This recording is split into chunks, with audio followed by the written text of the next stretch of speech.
Bagian ketiga, pencarian makna sebelum kematian datang.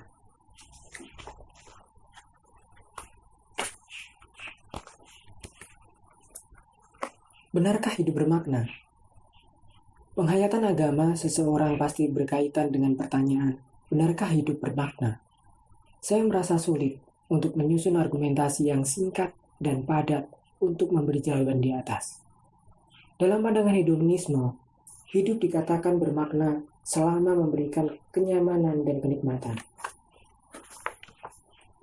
Oleh karena itu, banyak sekali aktivitas manusia yang terarahkan untuk mengejar kenikmatan. Mungkin saja, sejak kita memasuki bangku kuliah, melamar pekerjaan, memburu gaji, membangun rumah, membeli kendaraan, dan seterusnya, kesemuanya tak luput dari bayangan untuk meraih kenikmatan hidup. Tetapi, ketika dikejar terus, benarkah hanya kenikmatan yang menjadi tujuan tertinggi dalam menggerakkan hidup ini? Lebih dari itu, apakah kenikmatan itu selalu bersifat fisik dan emosi?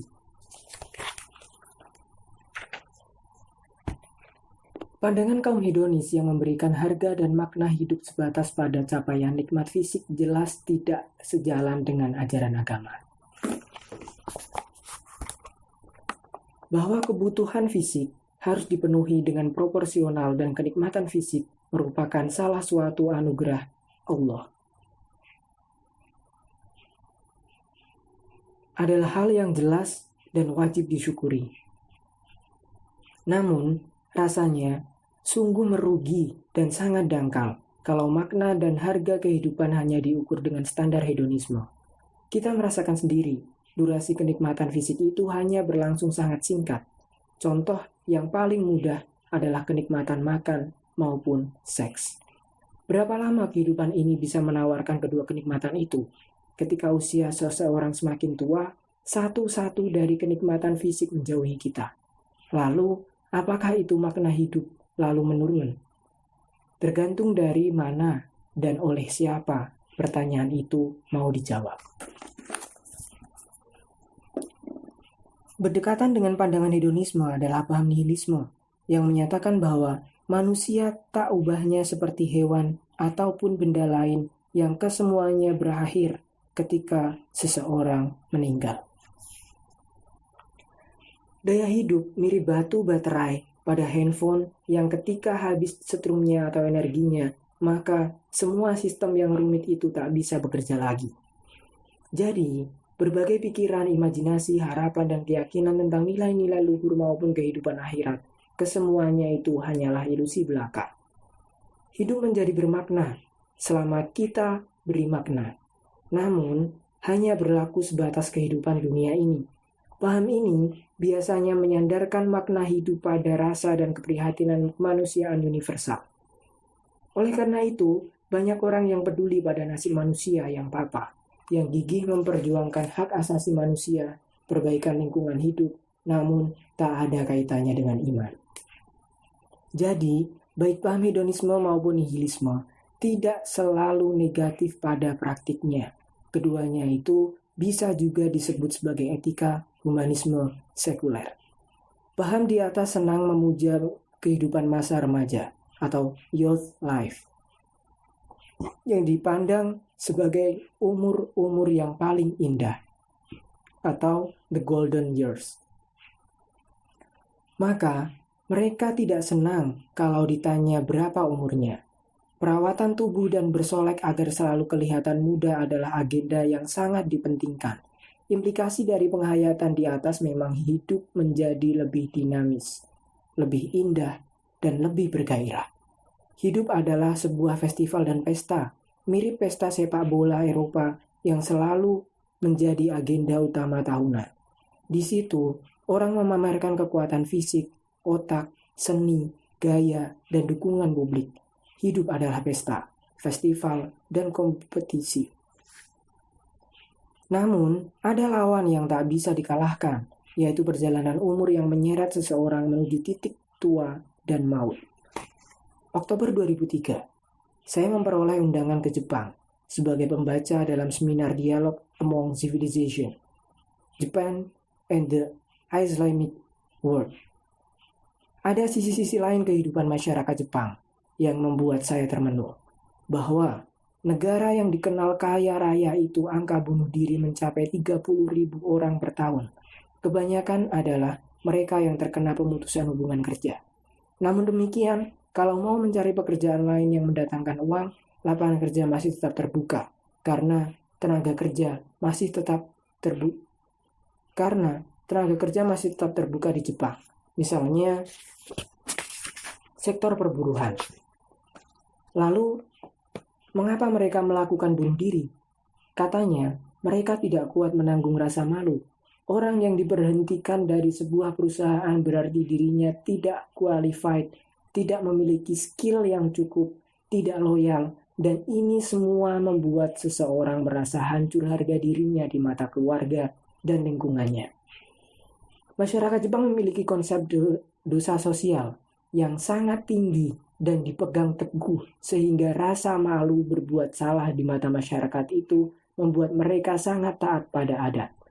Menjaga sopan santun sesama mereka, memelihara kebersihan rumah dan disiplin dalam kerja merupakan syariah hidup yang sangat dipelihara layaknya sebuah agama. Bekerja keras, disiplin, hidup produktif demi masa depan keluarga dan negara adalah puncak-puncak kebaikan, sehingga hidup menjadi bermakna.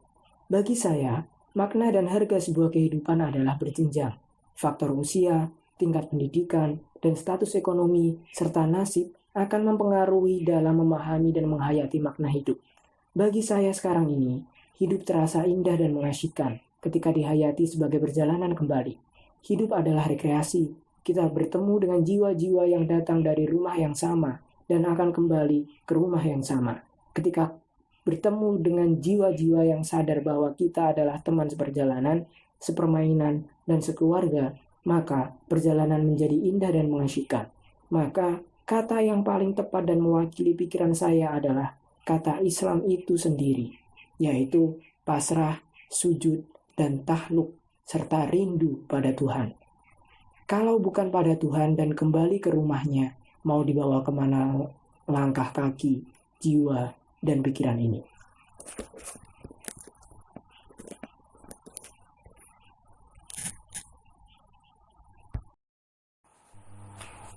Hidup sebagai tindakan bermakna. Mengapa hidup ini sangat berharga? Karena kita mau mati. Peristiwa kematian pasti akan menimpa setiap orang. Meskipun hakikat kematian serta apa yang terjadi setelahnya selalu menyimpan misteri yang tidak pernah terungkap. Memang benar, terdapat cerita dari mereka yang pernah mengalami apa yang disebut NDE atau Near Death Experiencer atau mati suri.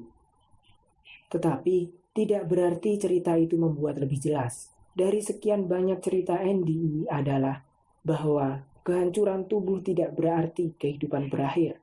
Karena rohani memiliki entitas tersendiri dan tidak mengenal kehancuran. Karena kematian merupakan kepastian, maka secara psikologis pengaruhnya amat besar dalam bawah sadar kehidupan seseorang dan dalam perilaku manusia. Hidup manusia, kata Martin Heidegger, adalah suatu kehadiran yang tertuju ke arah kematian. Ada beberapa pandangan mengenai jalur kehidupan ini. Ada yang berkeyakinan jalur hidup ini berjalan ke depan secara linear. Ada yang berpendapat ke depan dalam bentuk spiral. Ada pula yang berpaham bagaikan daur siklus. Namun, yang pasti, agenda kehidupan ini diyakini berjalan maju, sementara waktu dan peristiwa yang telah lalu tidak bisa diputar kembali. Setiap saat merupakan momen dan peristiwa kehidupan yang berbeda dari sebelumnya.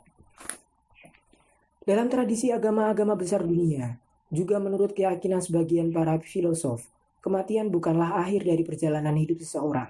Hukum kehancuran hanya berlaku pada wujud yang berstruktur secara materi. Karena ruh bukanlah materi, maka ia tidak akan terkena hukum kehancuran. Keyakinan semacam ini tampaknya semakin mendapat dukungan kuat dari kalangan ilmuwan pasca positivisme. Konsep dan keyakinan hidup setelah mati ini mendapat tempat yang amat kokoh dalam tradisi agama besar dunia.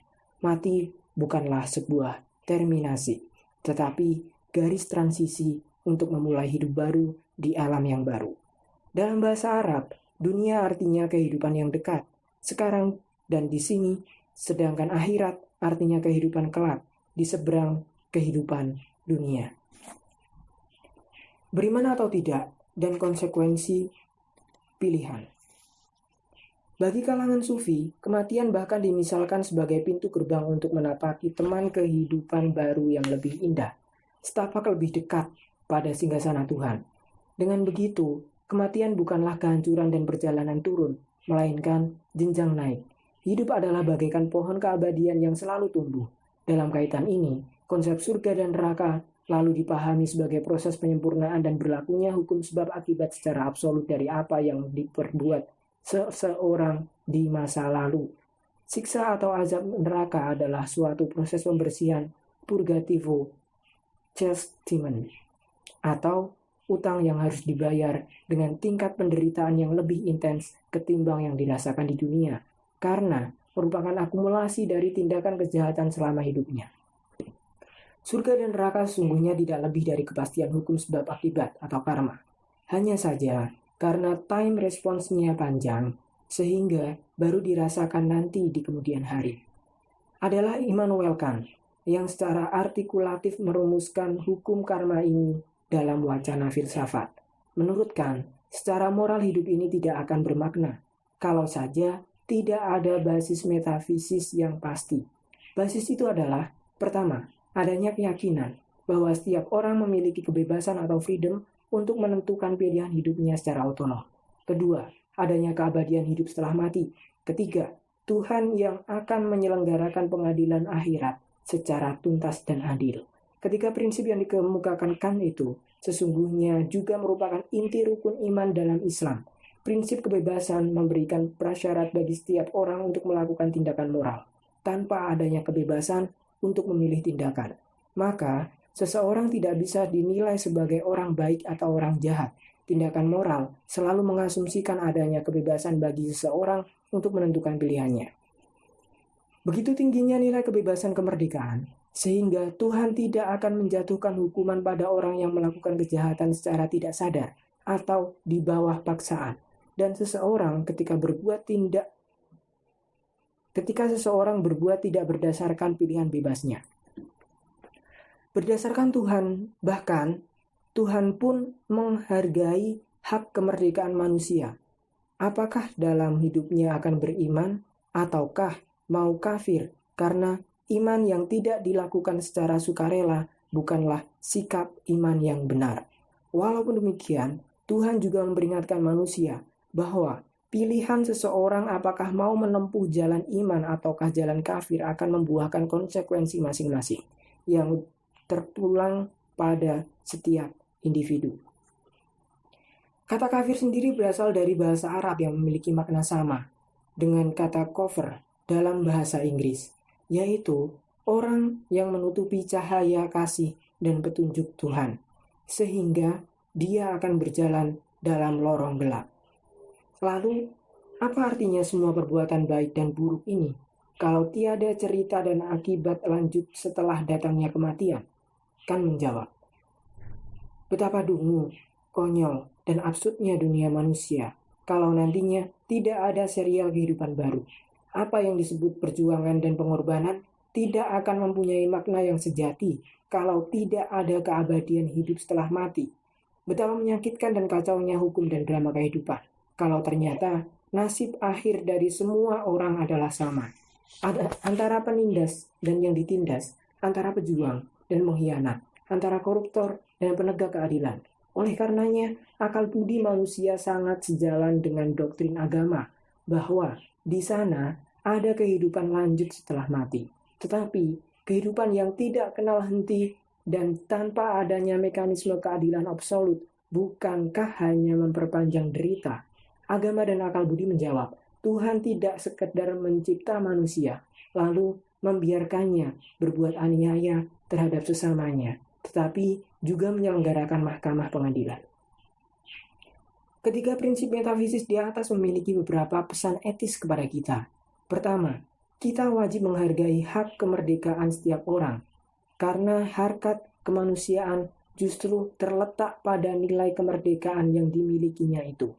Itulah sebabnya, maka tidak mengherankan jika seseorang rela mati atau dipenjara demi membela kemerdekaannya yang diinjak-injak orang lain. Kedua, orang yang hanya mempertuhankan kenikmatan dunia itu pun diraihnya dengan jalan merampas hak orang lain. Maka sesungguhnya orang itu tidak sayang pada dirinya sendiri. Ia bagaikan sedang menggali kubangan untuk dirinya sendiri, tetapi tidak sadar karena pandangan hidupnya yang pendek, yang hanya mampu menangkap hukum sebab akibat dengan time response yang pendek pula. Kalau seseorang berbuat jahat pada orang lain, maka sesungguhnya ia berbuat jahat pada dirinya. Kalau ia tidak bertobat dan melunasi utang-utangnya hari ini, maka ia harus membayarnya nanti di hari kemudian. Ketiga, kita tidak perlu berputus asa dan merasa sia-sia dalam memperjuangkan kebenaran dan keadilan. Karena sesungguhnya segala amal baik itu akan terekam dalam disket rohani kita yang nantinya akan di print out di hari kemudian. Kita semua adalah bagaikan seorang programmer komputer yang tengah menyusun alur cerita diri kita masing-masing. Bintang di langit, cahaya di hati.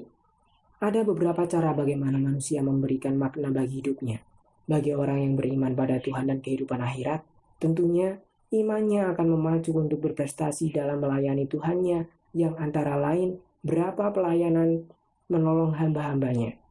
Di dalam Al-Quran ditegaskan bahwa seseorang yang beriman pada Allah dan dilanjutkan dengan berbuat baik terhadap sesamanya, yang demikian itu sesungguhnya ia berbuat baik serta menolong pada dirinya sendiri. Dari sekian banyak perintah berbuat baik di mata Tuhan, pada praktiknya adalah juga kebaikan langsung menurut ukuran akal sehat. Merenungkan makna kematian tidak berarti lalu kita pasif. Sebaliknya, justru lebih serius menjalani hidup, mengingat fasilitas umur yang teramat pendek. Ibarat orang lomba lari, maka ia akan berpacu karena adanya batas waktu dan garis finish. Barangkali saja, banyak orang merasa dirinya sukses dan berjaya dalam memenangkan hidup ketika mereka berhasil memberdayakan hukum, merampok uang rakyat dan negara dengan berbagai kedok dan kekuasaan politik, padahal yang sesungguhnya terjadi, mereka tanpa sadar tengah memperdalam liang kenistaan bagi dirinya sendiri. Ada ungkapan Immanuel Kant di dalam Critique of Practical Reason yang menarik untuk direnungkan. Katanya, ada dua hal yang mengisi pikiran kita dengan kekaguman dan kemasgulan yang selalu bertambah besar jika kita semakin sering memikirkannya, yaitu langit yang penuh bintang di atas dan hukum moral di dalam hati nurani. Bintang di langit memberikan gairah dan cahaya pada intelek untuk merenungkan kebesaran dan keindahan alam raya. Sedangkan hati nurani memberikan cahaya untuk menjalani hidup yang bermoral, yang membedakan dunia manusia dari dunia binatang. Kalau saja kehidupan ini didominasi oleh naluri hewani dan tidak mengenal mahkamah ilahi, maka betapa absurd dan konyolnya drama kehidupan manusia ini.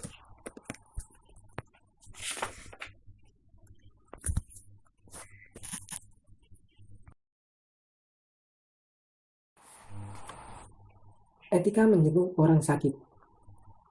Maaf, jika tulisan ini terkesan menggurui, tetapi ini dengan berat hati saya sampaikan semoga menjadi masukan berharga bagi mereka yang hendak menjenguk orang sakit. Ketika di antara kita sedang sakit lalu ada teman menengok menyampaikan rasa simpati, tentu saja kita senang. Tetapi ketika seorang teman datang lalu bersikap bagaikan dokter yang bertanya, mirip interogasi secara detail mengenai sebab-sebab sakitnya dan apa yang tengah dirasakan, belum tentu teman yang tengah sakit senang menjawabnya. Penyakit itu banyak ragamnya dan banyak pula penyebabnya, dan ada di antaranya yang berat untuk dikemukakan pada orang lain, kecuali keluarga dekat. Tidak semua orang yang dirawat karena sakit ambeien akan dengan senang mengutarakan penyakitnya, atau misal penyakit yang berkaitan dengan fungsi organ seks. Umumnya, orang enggan dan malu jika diketahui orang lain. Demikian juga halnya dengan sekian ragam penyakit lain yang sangat mungkin merasa malu untuk diterangkan pada setiap tamu yang berkunjung.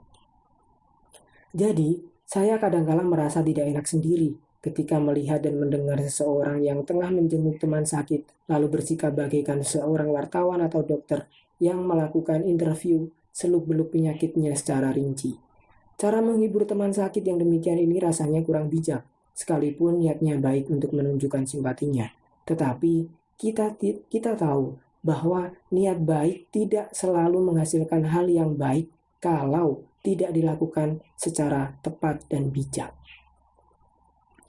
Pernah, seorang teman setengah mengeluh. Dia merasa sakit dan ingin istirahat di rumah sakit. Tetapi, dia urungkan niatnya karena khawatir sulit istirahat. Membayangkan sekian banyak teman dekatnya akan menjenguk, jangan-jangan malah sulit istirahat secara total. Karena harus menerima kedatangan tamu dan menjelaskan sakitnya apa dan mengapa. Oleh karena itu, ada yang kemudian masuk rumah sakit di Singapura ataupun di tanah air. Namun, minta pada keluarganya agar diam-diam jangan diberitakan pada teman-teman. Lalu, ada pula yang kemudian berdalih lagi liburan ke luar kota atau ke luar negeri, padahal yang sesungguhnya terjadi adalah berobat dan istirahat total. Bagi para pengelola rumah sakit, perlu dipikirkan bagaimana mempromosikan dan menjadikan rumah sakit di masa depan itu menjadi rumah sehat. Ini mulai berkembang di luar negeri, bahwa orang ke rumah sakit sebaiknya untuk kontrol kesehatan, bukannya berobat. Sikap preventif jauh lebih baik dan lebih ekonomis ketimbang kuratif. Tentu saja, upaya ini berkaitan dengan tingkat kesadaran masyarakat tentang kesehatan. Saya bayangkan, rumah sakit itu memiliki ruang serbaguna yang besar, bagus, dan nyaman. Dan salah satu kegiatannya adalah memberikan layanan informasi kesehatan, jasmani, dan rohani bagi masyarakat, khususnya kelompok lanjut usia. Mereka bisa diikat menjadi anggota masyarakat sehat dari rumah sakit itu. Lalu secara rutin memperoleh layanan bimbingan kesehatan, termasuk bimbingan spiritual. Bukankah salah satu kebutuhan pokok orang lanjut usia adalah persiapan mental spiritual untuk menjemput kematian? Begitupun bagi para pasien. Alangkah baiknya kalau pihak rumah sakit memiliki program layanan bimbingan mental spiritual bagi pasien yang diduga menjelang sakaratul maut. Bukannya malah diasingkan di ruang ICU dan terisolasi. Program layanan ini bisa dikerjasamakan dengan lembaga swadaya masyarakat yang memang peduli untuk melayani orang sakit. Bahkan, kalau perlu, ada orang layanan bimbingan mental dan kesehatan bagi para keluarga yang menunggui di rumah sakit. Kalau ini bisa dilakukan dengan bagus, pasti rumah sakit itu akan populer di mata masyarakat, dan pasien yang sembuh dan pulang ke rumah menjadi tambah wawasannya untuk menghargai kesehatan jasmani dan rohani.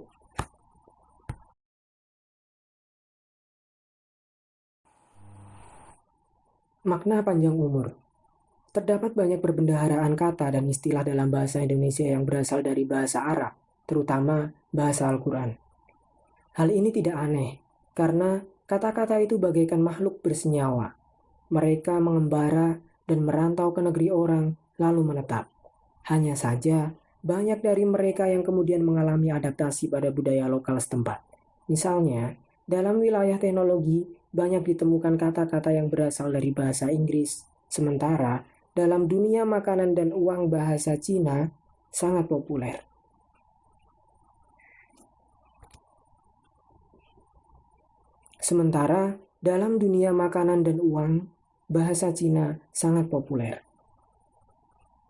Mungkin karena orang Cina senang dagang dan membuka restoran, sedangkan dalam bahasa politik dan moral keagamaan, istilah-istilah dari kultur Arab Islam berhamburan.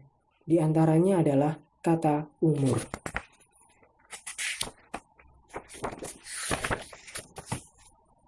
Terdapat istilah-istilah serumpun yang berasal dari bahasa Arab, namun sekarang telah mapan sebagai penghuni dalam rumah bahasa Indonesia. Antara lain ialah waktu, zaman, saat, umur, dan abad. Dalam hasanah bahasa Arab, Al-Quran masih banyak lagi kata-kata yang berkaitan dengan soal waktu ini. Sekarang, mari kita renungkan sedikit tentang makna umur. Mengapa untuk menghitung rentang usia manusia digunakan istilah umur?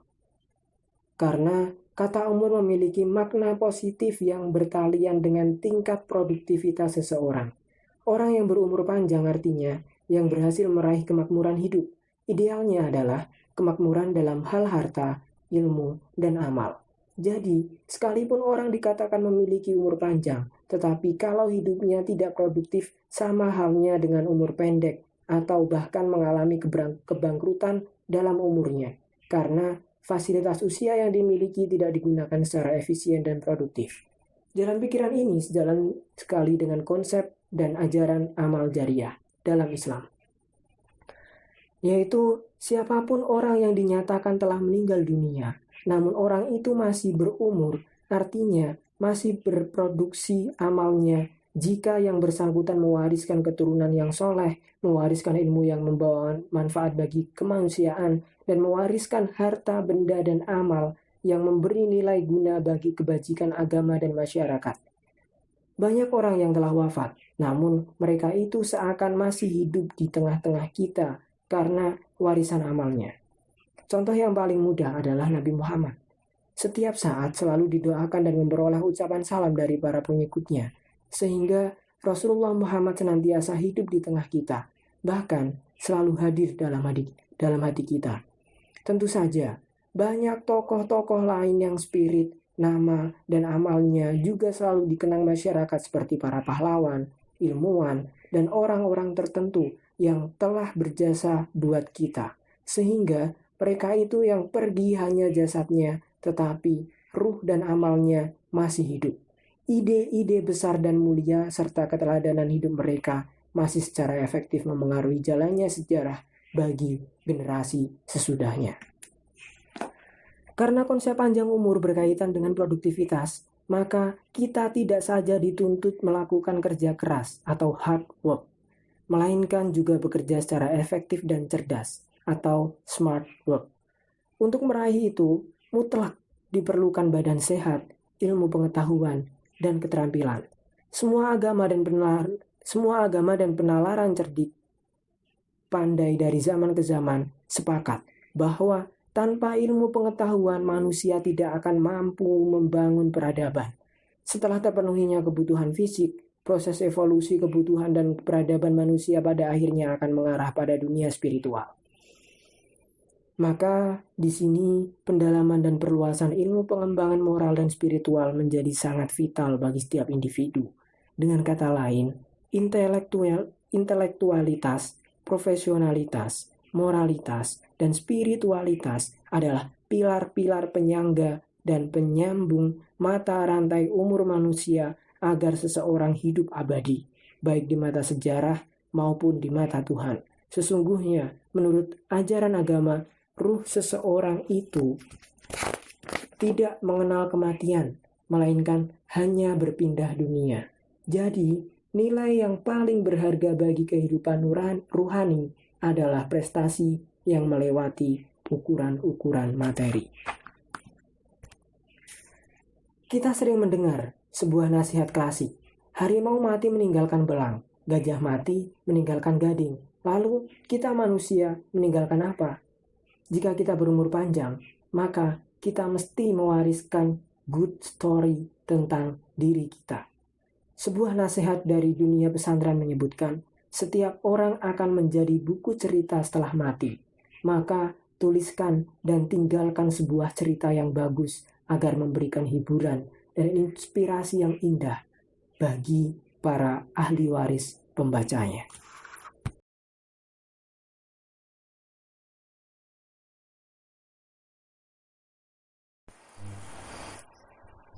Mempertanyakan kepemilikan. Sewaktu saya masih kecil, nenek saya sering mendongeng. Hingga sekarang, dongeng itu banyak yang masih saya ingat. Di antaranya, tentang kehebatan Nabi Sulaiman yang bisa berbicara dengan hewan dan tumbuh-tumbuhan. Setiap Nabi Sulaiman jalan-jalan masuk kebun, tutur nenek, pepohonan mengucapkan salam dan memperkenalkan diri padanya. Nabi Sulaiman, saya pohon jeruk. Lihat tubuh saya bergelantungan buah jeruk yang manis-manis. Saya sangat gembira kalau Nabi Sulaiman sudi memetik dan memakannya atau untuk dibagi kepada teman-teman. Saya diciptakan Allah untuk melayani manusia. Demikian kata pohon jeruk. Begitu pula halnya pohon-pohon yang lain. Semuanya memperkenalkan diri dan menyatakan kegembiraannya kalau manusia mau menyayangi dan mengambil manfaat dari kehadiran mereka untuk kesejahteraan manusia. Cerita tadi begitu mendalam bekasnya dalam hati saya, bahwa manusia merupakan puncak ciptaan Allah, dan semesta ini ditundukkan untuk manusia sehingga manusia diberi gelar Khalifatullah atau mandataris Allah di muka bumi. Hanya saja harus kita ingat bahwa aktivitas seorang mandataris harus sejalan dengan kehendak yang memberi mandat, tidak boleh mengkhianati, tidak boleh keluar dari pedoman pokok yang digariskan Allah. Oleh karena itu, manusia juga disebut Abdullah, yang harus selalu berislam, tunduk, dan patuh terhadap ajarannya. Pepohonan tadi merasa dirinya berharga dan telah melaksanakan tugas dengan baik, justru di saat bisa memberikan prestasi puncaknya pada orang lain. Sikap dan orientasi memberi serta melayani, giving and serving oriented, adalah merupakan sumber kebahagiaan dan puncak prestasi kehidupan. Begitu juga halnya dengan kehidupan manusia. Orang tua merasa sukses ketika bisa memberikan yang terbaik buat anak-anaknya. Pemimpin yang dianggap sukses bukannya yang kaya raya karena canggih melakukan korupsi, melainkan justru mereka yang siap hidup sederhana karena ingin memberikan seluruh potensi dan keunggulannya untuk rakyat dan bangsa. Ilmuwan yang dikenal sejarah adalah mereka yang menyumbangkan ilmunya untuk kemanusiaan. Orang kaya yang dikagumi adalah mereka yang dengan hartanya meninggalkan amal kebajikan untuk menolong dan memajukan masyarakat. Demikianlah sebagaimana cerita pepohonan tadi yang senantiasa kecewa kalau buah, daun, dan dahannya tidak mendatangkan manfaat pada manusia, maka kehidupan manusia pun mestinya meniru dunia flora. Bahwa sesungguhnya apapun yang kita miliki belum punya makna kalau belum mendatangkan manfaat pada orang lain untuk sama-sama menegakkan kalimat Allah. Suatu hari, sahabat Ali bertanya pada muridnya, "Kalau di tangan saya ada uang 10 dirham, lalu saya sedekahkan 3 dirham, berapa sisa uang saya?" Muridnya menjawab, "Masih 7 dirham." "Salah," saud Ali. "Yang benar, uang saya masih 3 dirham.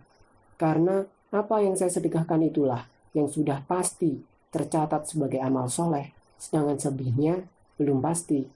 Demikianlah, dialog ini memberikan pelajaran sangat dalam bahwa apa yang kita miliki adalah apa yang sudah kita belanjakan di jalan kebaikan, bukannya apa yang kita simpan. Jika logika di atas kita ikuti, maka mereka yang merasa memiliki kekayaan dan kepintaran belum tentu mereka memiliki karena belum melekat dan belum tercatat dalam buku amal saleh sebelum dimanfaatkan menurut petunjuk Allah, sang pemilik sejati semesta ini. Lebih dari itu, mereka yang memiliki deposito miliaran misalnya, tetapi nyatanya masih mau korupsi, maka sesungguhnya mereka itu tergolong orang yang miskin dan pantas dikasihani dan diingatkan. Ketika orang sibuk mengumpulkan harta, bahkan dengan cara tidak halal, lalu hartanya hanya dipeluk dan dibanggakan, tetapi tidak ditaklukkan untuk sarana amal saleh, maka perasaan bahwa dirinya kaya adalah perasaan semu. Oleh karena itu, agar apa yang kita miliki menjadi abadi, Rasulullah mengajarkan agar seorang ketika meninggal hendaknya mewariskan ilmu yang bermanfaat bagi kemanusiaan, harta kekayaan yang dibelanjakan untuk kesejahteraan umat, dan anak ataupun generasi yang soleh. Ketiga warisan itulah yang membuat seorang panjang umur, sekalipun seseorang telah meninggal. Umur artinya produktivitas dan kemakmuran yang tetap memberikan pahala atau dividen kebajikan sekalipun seseorang telah dinyatakan almarhum. Dalam Al-Quran, surah Al-Humazah, Allah memperingatkan mereka yang sangat mencintai dunia dan menumpuk kekayaan lalu sibuk menghitung-hitungnya dan mengira bahwa kekayaannya itu akan membuat dirinya hidup abadi, sungguh dalam kesesatan dan kerugian. Yang membuat hidup abadi dan mulia bukannya bangunan patung dan sederet titel serta kekayaan, melainkan iman dan amal soleh yang difasilitasi oleh ilmu dan hartanya. Hubungan antara seseorang dengan kekayaannya bisa diilustrasikan di bawah ini. Bayangkan, andaikan kekayaan berupa uang, harta benda, titel, rumah mewah, dan entah apa lagi yang selalu dikejar dan disimpan sebagai kekayaan duniawi, lalu digulung bagaikan karpet, kemudian dipanggul, semakin gulungan karpet membesar, sementara usia seseorang semakin tua, maka praktis. Ketika kematian semakin mendekat, orang tadi semakin terjajah oleh kekayaannya.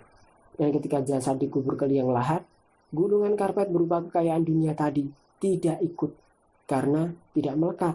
Tetapi coba bayangkan, andaikan karpet duniawi tadi dibentangkan, lalu jadi kendaraan terbang seperti dalam dongeng Alibaba atau sinetron Jin dan Jun, maka tipe orang kedua itu berarti berhasil menaklukkan hartanya untuk dinikmati.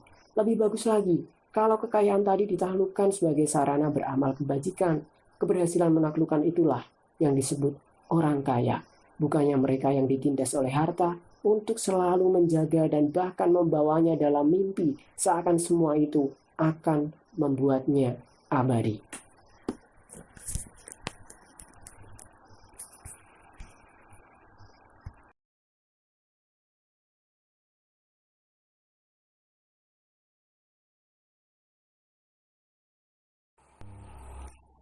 Memaknai keabadian.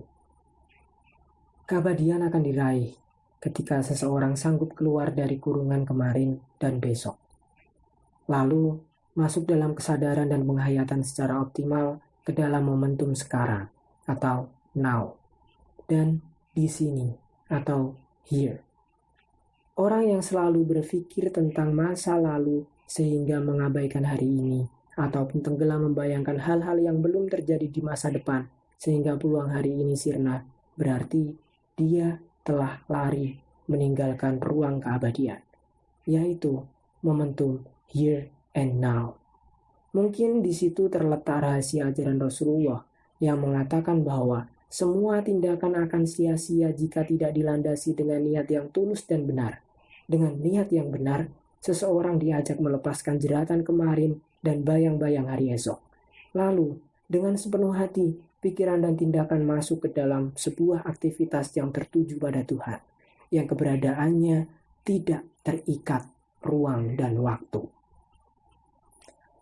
Ketika kita bisa masuk ke dalam momentum yang tidak terikat oleh ruang dan waktu, melainkan merasa menyatu dengan yang absolut, disitulah kesadaran kita mulai terbuka untuk memahami dan menghayati makna keabadian. Dengan begitu, keabadian berkaitan dengan kehusyuan dalam menjalani setiap pekerjaan sampai seseorang memasuki zona Tuhan yang maha abadi.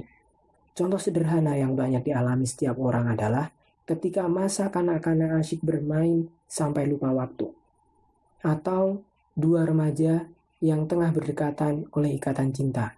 Saat itu, kesadaran akan ruang dan waktu seakan hilang, lalu masuk ke dalam ruang keabadian yang penuh dengan kebahagiaan batin.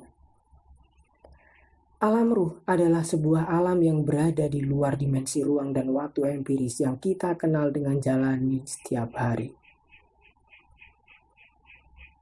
Di antara nama Tuhan adalah Dia yang awal dan yang akhir, yang lahir dan yang batin, yang tak bermula dan tak berakhir. Logika ini sulit dipahami kalau kita menggunakan logika konvensional yang bekerja dalam kurungan ruang dan waktu empiris. Tetapi akan bisa dipahami oleh pengalaman dan intelektualitas ruhani, karena ruh memiliki sifat ilahi yang mampu keluar dari jeratan here and now.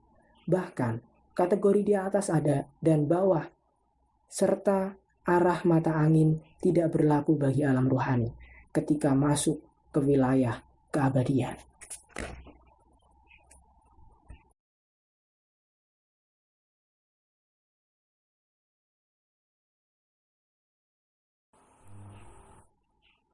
Keabadian jiwa. Kalau saja setelah mati tidak ada lagi kehidupan lain, yang berarti kematian itu mengakhiri seluruh eksistensi dan misi kehidupan manusia. Lalu, apa makna hidup dengan segala hiruk-pikuknya? Kalau saja kematian berarti akhir dari seluruh cerita hidup manusia, lalu apa bedanya orang yang menghabiskan hidupnya untuk berkorban membela kebajikan dari mereka yang hidupnya hanya merusak dan membuat kacau serta menyengsarakan masyarakat? Pertanyaan ini telah menyadarkan rasa keadilan manusia, namun sekaligus juga menimbulkan kegetiran para pejuang kemanusiaan, bahwa tidak selalu ada orang yang berpikir dan berjuang untuk kebenaran dan akan menerima imbalan yang tak layak, dan sebaliknya, tidak sedikit orang yang sesungguhnya bahwa tidak selalu ada orang yang berpikir dan berjuang untuk kebenaran akan menerima imbalan yang tak layak, dan sebaliknya, tidak sedikit orang yang sesungguhnya hati dan tindakannya jahat malah memperoleh kelimpahan materi serta kedudukan yang tinggi dalam hidupnya. Konsep dan keyakinan akan keabadian jiwa tidak saja ditemukan dalam ajaran agama, melainkan juga menjadi keyakinan sebagian besar filosof, ilmuwan, dan masyarakat umum, baik yang tergolong primitif maupun yang sudah dianggap modern. Para filosof Yunani kuno mengajukan argumen secara sederhana untuk mendukung keyakinan mereka akan keabadian jiwa. Antara lain ialah, manusia terdiri dari dua substansi, yaitu badan yang berupa materi dan jiwa yang bersifat non-materi. Kehancuran itu berlaku dan mudah diamati pada benda-benda yang terstruktur. Manusia ibarat pohon, mengenal masa kelahiran, pertumbuhan, dan masa kehancuran atau kematian. Tetapi sesungguhnya, setiap malam manusia mengalami peristiwa kematian, yaitu ketika tidur. Namun begitu, ketika tidur, seseorang mengalami mimpi, dan ketika bangun, kesadaran dirinya muncul kembali. Kalau begitu, aktivitas kejiwaan bisa berlangsung tanpa tubuh, tetapi tubuh tanpa jiwa akan disebut bangkai atau mayat. Jadi, jiwa itu memiliki dunia lain yang tidak harus melibatkan badan, karena jiwa tidak bersifat materi. Maka, hancurnya badan tidak berarti hancur dan matinya jiwa. Artinya, kehidupan jiwa itu berkelanjutan lagi. Sekalipun ilmu pengetahuan belum mampu mengungkapkan secara ilmiah mengenai keberadaan dan hakikat jiwa, namun hampir semua masyarakat, suku, bangsa, dan agama mengajarkan sebuah keyakinan yang sangat kuat akan gagasan keabadian jiwa. Orang Mesir kuno misalnya, begitu kuatnya keyakinan tentang kehidupan setelah mati, sehingga mereka lebih senang dan lebih serius membangun kuburan ketimbang istana. Sampai hari ini, kita masih bisa menyaksikan betapa megah dan uniknya bangunan kuburan yang mereka wariskan sebagaimana terlihat pada bangunan piramida. Namun, hampir tak ada sisa bangunan istana yang kemegahannya mengalahkan bangunan kuburan. Mengapa hal itu terjadi? Salah satu jawabannya terletak pada adanya keyakinan yang amat kuat bahwa seseorang meninggal maka ruhnya akan berpindah rumah, yaitu rumah akhirat. Lalu, nasib kehidupan di rumah yang baru itu akan ditentukan oleh perilaku baik buruknya ketika hidup di dunia ini.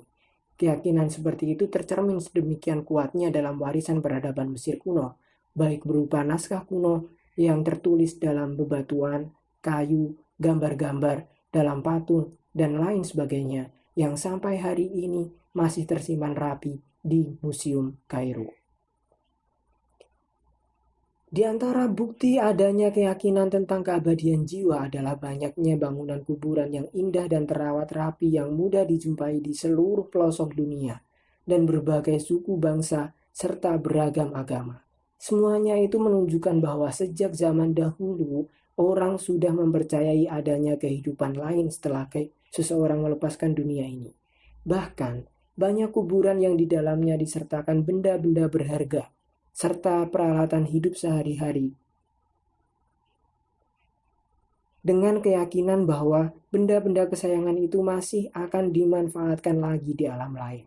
Dalam pandangan agama, khususnya Islam, ajaran akan keabadian jiwa itu merupakan salah satu doktrin yang wajib diyakini. Berdasarkan ayat Al-Quran maupun sabda Rasulullah Muhammad yang menegaskan bahwa kehidupan dunia ini hanya merupakan salah satu fase dari mata rantai kehidupan lain. Kematian pasti akan terjadi pada setiap manusia. Namun, ruhnya tidak ikut mati, melainkan berpindah pada alam lain. Bahkan, rakyat Amerika Serikat yang dipersepsikan sekuler, ketika diadakan penelitian, hasilnya sungguh di luar dugaan. Lebih dari 80% responden meyakini adanya kehidupan setelah mati. Lebih dari itu, sangat sedikit yang mempercayai adanya siksaan neraka. Keyakinan akan keabadian jiwa ini memiliki landasan dan argumen yang berbeda-beda.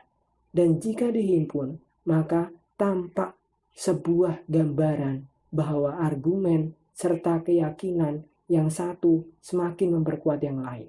Bagi umat beragama biasanya mendasarkan keyakinannya pada kitab suci yang merupakan kumpulan firman Tuhan dan ajaran para rasulnya. Tetapi jika ditelusuri lebih lanjut, keyakinan akan keabadian itu juga muncul antara lain dari bisikan hati yang paling dalam yang bersifat instinktif dan juga dari hasil penalaran. Ditambah lagi dari hasil sosialisasi sejak kecil, ketika kita sering mendengarkan ceramah dan nasihat orang tua bahwa kematian itu berarti hanya pindah tempat. Sumber lain yang tidak ilmiah tetapi memiliki pengaruh yang dalam adalah cerita-cerita orang tentang perjumpaan dengan para arwah yang telah meninggal. Bahkan ada lagi yang mengaku bisa dan pernah berhubungan dengan ruh orang-orang yang telah wafat. Dalam konteks keagamaan, hal ini tercermin dari cerita perjalanan Isra Mi'raj Nabi Muhammad yang berjumpa dengan arwah para nabi sebelumnya.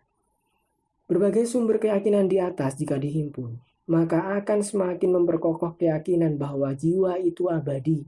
Tentang topik ini, para ilmuwan modern juga tak ketinggalan melakukan penelitian, berangkat dari dalil akan keabadian energi, bahwa di dunia ini tidak ada energi yang hilang, yang terjadi adalah perubahan sifat dan tempat. Dari analisis filsafat moral, terutama argumen yang dikembangkan oleh Immanuel Kant, kalau saja jiwa tidak kekal dan tak ada lagi kelanjutan hidup serta tak ada hari pengadilan yang memutuskan ganjaran dan siksa, reward and punishment, maka kita menjadi sulit berbicara tentang perjuangan hidup, tentang baik dan buruk, karena semuanya itu akan berakhir pada nihilisme dan kehampaan dengan datangnya kematian. Kalau demikian halnya, maka kehidupan akan kehilangan maknanya yang lebih dalam, lebih abadi, dan lebih mulia.